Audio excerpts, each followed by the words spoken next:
ESPN posted their top 100 players for the 2024 season, and right on top of the list, number one player in college football, according to ESPN, Tennessee edge rusher James Pierce. This guy is getting the number one treatment everywhere you look around the country. The Vols had another player on there, and that was at number 92, true sophomore quarterback Nico Iamaleava. He made the list. Redshirt freshman, by the way. Redshirt freshman, sorry, yeah, but true second year. It's hard for me to, a guy that starts a bowl game, right. I think of him as that counted. I forget the four games now you can play and it doesn't count. All right, so true second year, Nico. This got me asking the question, though, is this a little too high for anybody? Does anybody think one of these guys is a little too high on the list? And if not, I want you to give me some name that you think is getting a little too much pub this year. Maybe, and I don't mean this could be a good player. Right. This could be a good player who you just think, man, they're putting too much on this guy, or we're counting too much. Is there someone, or are we all just happy with all of it? We all think they're all underrated because they're Vols.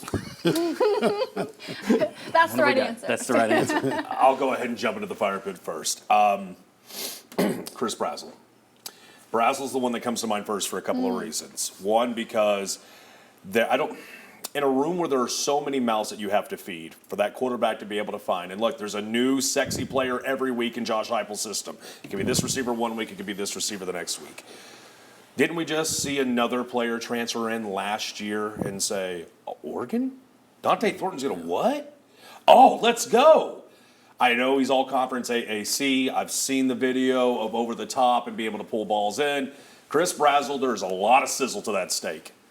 I want to see some catches and I want to see some yards and some box score numbers before I start going, get the ball to Brazzell on the right side. Feed. Anybody else? Any other names? Or does anybody agree with Brazzell? Is getting too much love? Anybody else? I'll throw out another name just because of the preseason accolades, and a lot of this is obviously based on experience. I think the first team All-SEC and all that stuff for Cooper Mays is probably giving people a little too much expectation for him. Like, he's a good player. He's a very good player, means a lot to Tennessee.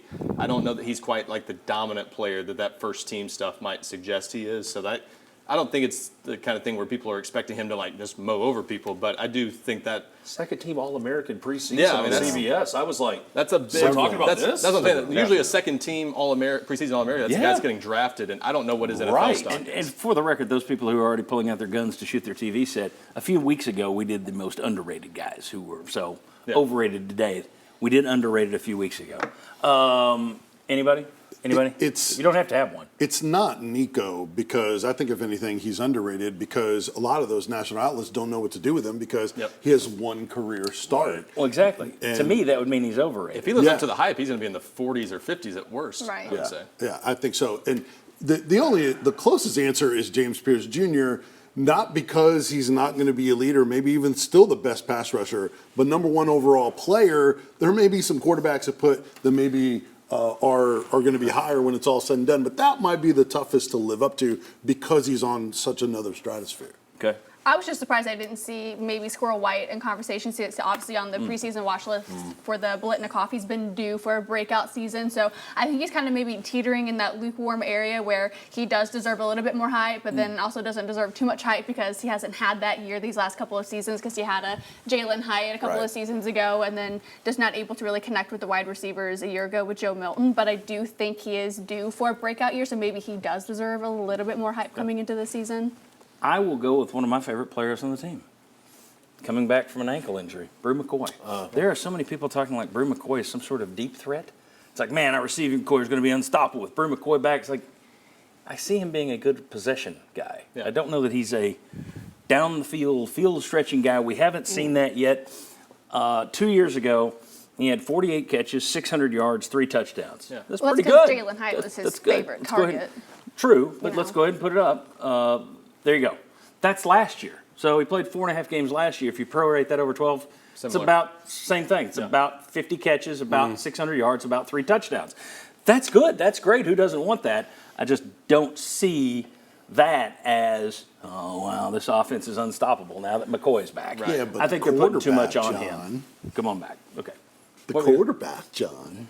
That's the answer to Joe. You mean the starter for the Patriots, Joe Milton? Brew is valuable to Tennessee for a lot of reasons, but separation is not his strength. His blocking on the run game, incredible. But to his point, jetpack 23 miles an hour. Yeah. Yeah, he could spread. Yeah, the field. I think he's great to have him back. Again, he's one of my favorite players on the team.